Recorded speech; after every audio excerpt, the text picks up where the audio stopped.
U.S. retail sales data seemed to surprise higher, but for some strange reason, we'll get into what it was in just a moment, bond markets and the Fed didn't think that this was necessarily good news.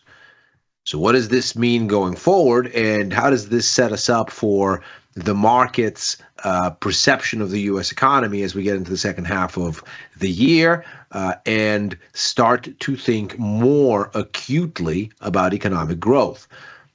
That's what we're going to cover here on Macro Money. I'm Ilya Spivak, head of global macro here at tastylive. And the markets, to be sure, certainly liked today's retail sales report. And indeed, that seemed to be the cue for stocks to launch higher.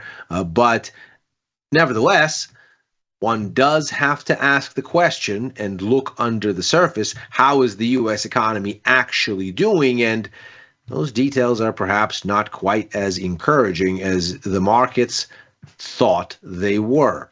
Here's the performance that we see, and here is around where we get that retail sales report right here. We can see once we get it, the S&P 500, the Dow, they inch higher. It's a similar story for what we got in the Russell. So the markets did like this data, and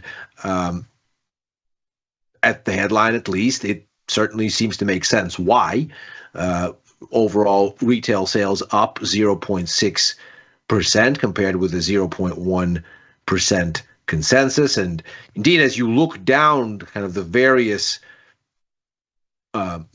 permutations of this data, you see that the control group better, even if you exclude autos here, it's a little bit better, although not by much.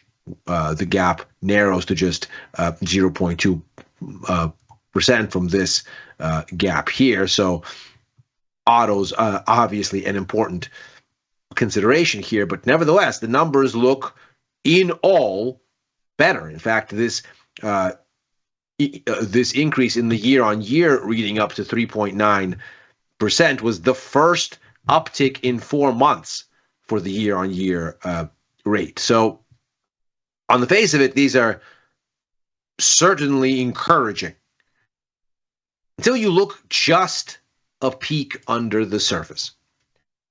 Here's the breakdown by category, and you can see here's retail sales. Here you can see they fell over the preceding 2 months, down 0.1% and 0.9%. Here's the 0.6% increase.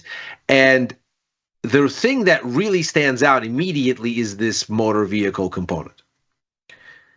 And to some extent also building materials and equipment, which is why it's not just a story of one category per se. It's why even when you take autos out of the equation, you still get this little increase, although it's much more modest. But this is really the main story because motor vehicles are between 20 and 22% of the retail sales total, which of course makes sense. Cars are one of the most expensive things that retail buys. So, not surprisingly, it's a very large part of the tally here when you take the amount of money spent against units moved. So, what you're looking at then is a situation where, to be sure, this very potent increase of 1.2% in June is an understandable way to power retail sales to better than expected results.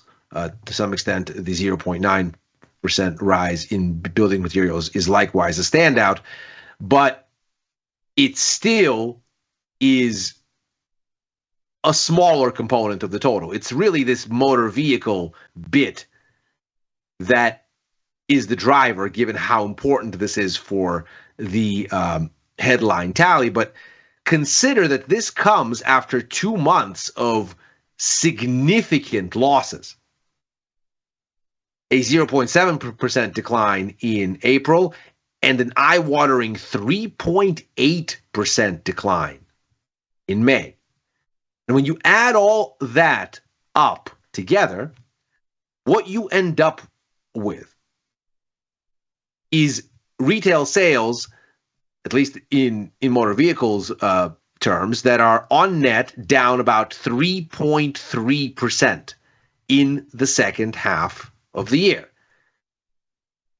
Or in the second quarter, rather. In other words, the 1.2% rise is nowhere near enough to offset these losses earlier in the second quarter, and that, of course, is echoed, albeit with some diluting in the overall numbers.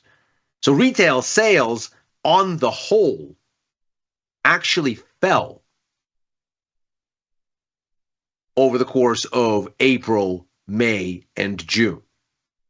And that, of course, sets up an ominous sort of a backdrop for what GDP data will do, because already in the first quarter, if we discount all of these shenanigans with front-running the tariffs, this 40-ish% swing in imports and the stuffing of all those imports into inventories, which then gives us this surge in the investment component of GDP. It's how you end up with a nominally negative GDP number in the first quarter. So take all this noise and let's chuck it.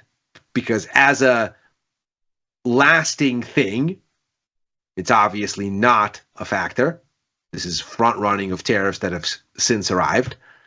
And moreover, when you take these components and you consider how much of GDP they account for, but for these wild swings in the high double digits, which are very abnormal, all these components add up to a pittance in the overall calculus of GDP. By far the biggest component is household consumption. And what we saw was that in the first quarter, it was the weakest since back here, going back almost 2 years. And we end up with a story now, given this guidance from retail sales, that seemingly points to another weak set of consumer numbers in the second quarter, which, of course, given that this accounts for such a dominant part of GDP, 68, 69%, depending on the quarter, is telling us that the underlying economy is actually slowing and slowing considerably. And perhaps this is why, in the wake of these retail sales numbers, Fed policy expectations actually moved to a more dovish setting, despite these ostensibly better than expected numbers. We end up with a little bit of a trim on this year's rate cut outlook. We're to 38 basis points now, so we're not quite sure we're going to get a second cut. Markets are now fully baked in for a single 25 basis point cut. They're 13 basis points in the direction of a second one, so that's narrowly better than even at 52%, but only just so. But the real disparity is for next year, where the markets are growing increasingly dovish, including today, which is how you get this net more dovish move in the sum for the outlook between now and the end of 2026. For next year, we've moved out to 73 basis points, which essentially means we've all but completely discounted 3 cuts next year, whereas the Fed only sees 1. And so the markets are clearly signaling here that what this retail sales data means is that in a optics sort of way, this probably means that there's maybe a little bit less scope for rate cuts this year. But this does not change the of economic growth in a more positive direction. It just delays rate cuts and pushes them downwind. Because indeed, the weakening of the economy continues all the same and is in fact made more apparent by this data. Tellingly, in this context, the Atlanta Fed's GDP Now estimate of second quarter GDP numbers that takes in incoming economic data and then feeds them into this model that's updated sometimes daily, as long as we have data to look at that is relevant. We now see it was revised lower today, not higher, on the basis of this data. And that's largely, if you actually see what the Atlanta Fed flagged as the reason for the adjustment.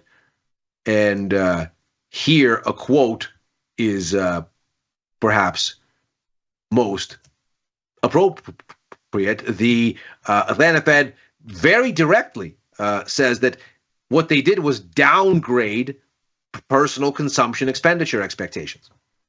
So the markets looked at this, as did Fed economists, and collectively came to the conclusion that in the wake of these apparently better than expected retail sales numbers, the consumption piece for the second quarter looks worse, not better.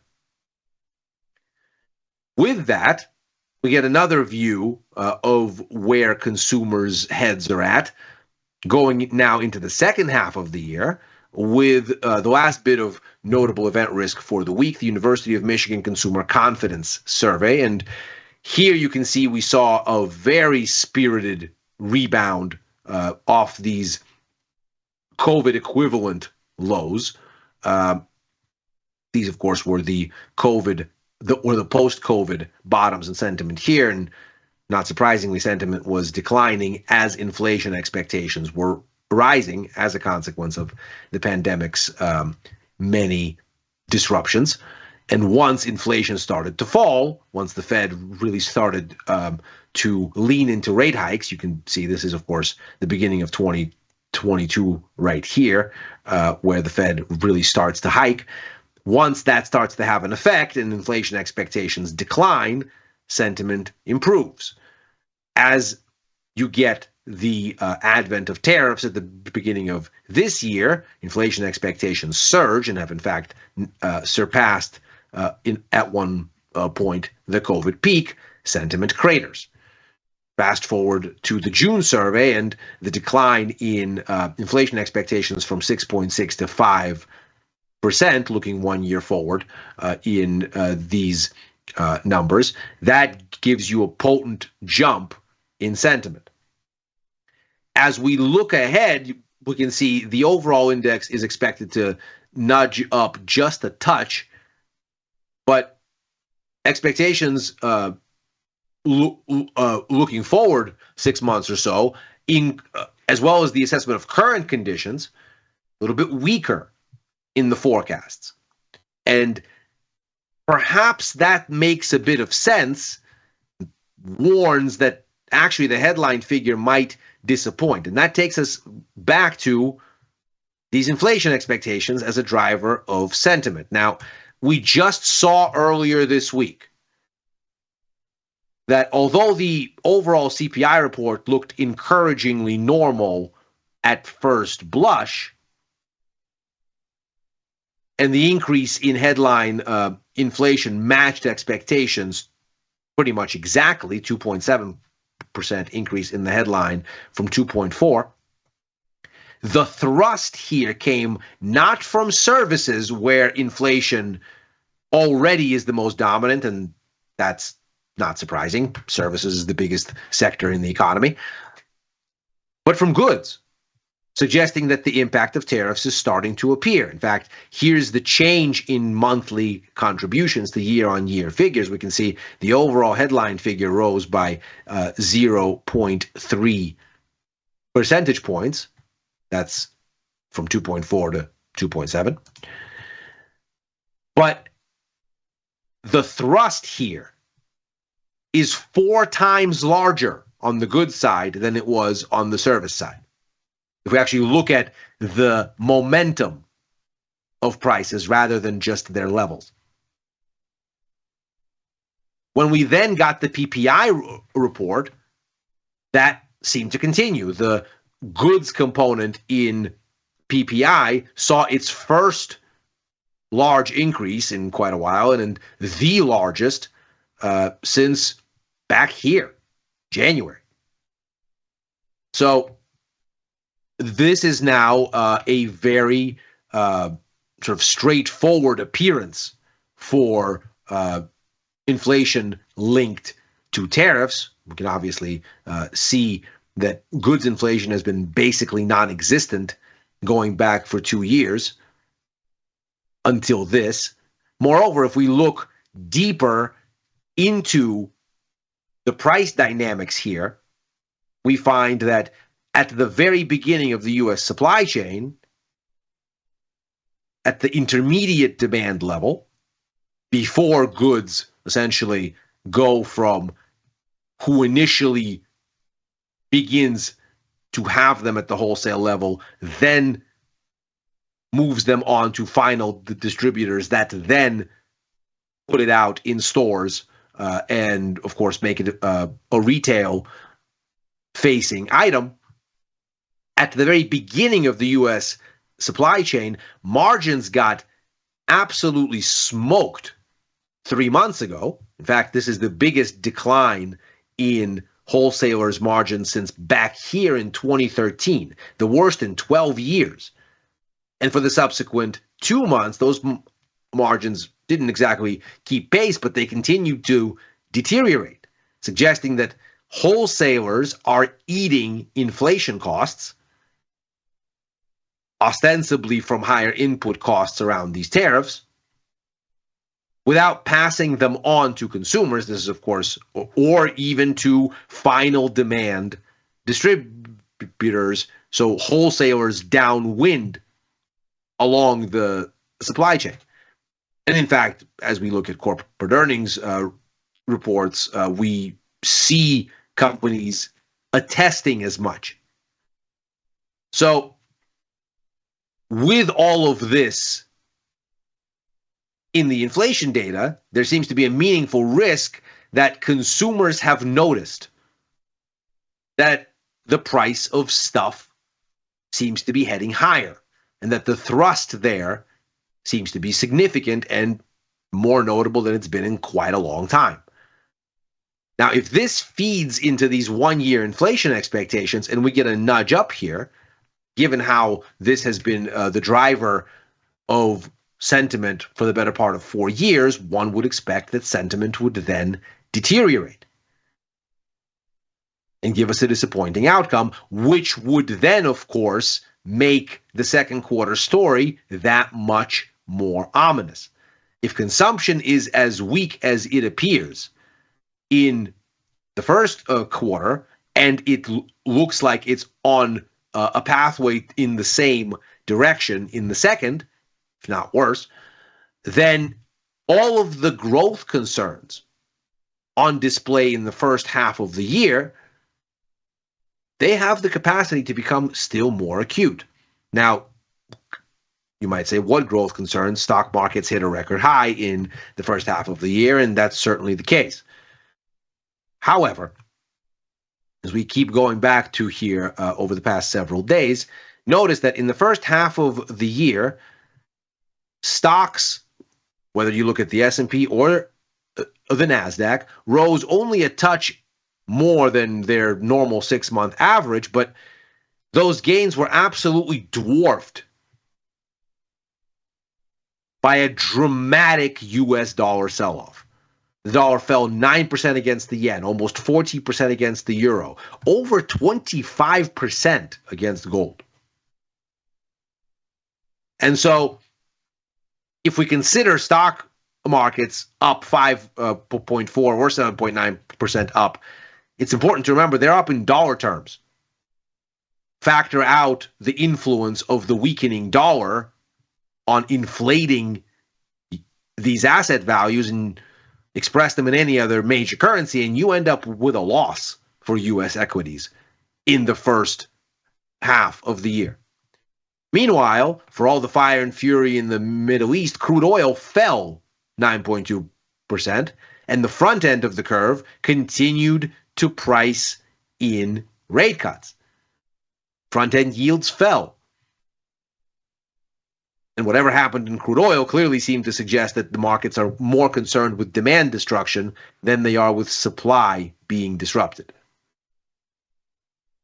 And so, again, just a small look under the surface, and we end up with markets in their price action telling us we're not concerned about something cataclysmic. In fact, this whole sell America dynamic is obviously not something that stands out, because clearly the decline in 10-year yields suggests that investors are perfectly happy to lend to the U.S. sovereign at favorable rates, because their faith and their confidence in the faith and credit of the U.S. government is unshaken, despite recent events.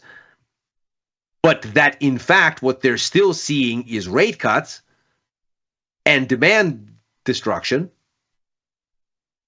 And of course, against that backdrop, a weaker U.S. dollar makes quite a bit of sense. That dollar weakness then is not about jettisoning U.S. assets, as the 10-year would surely attest.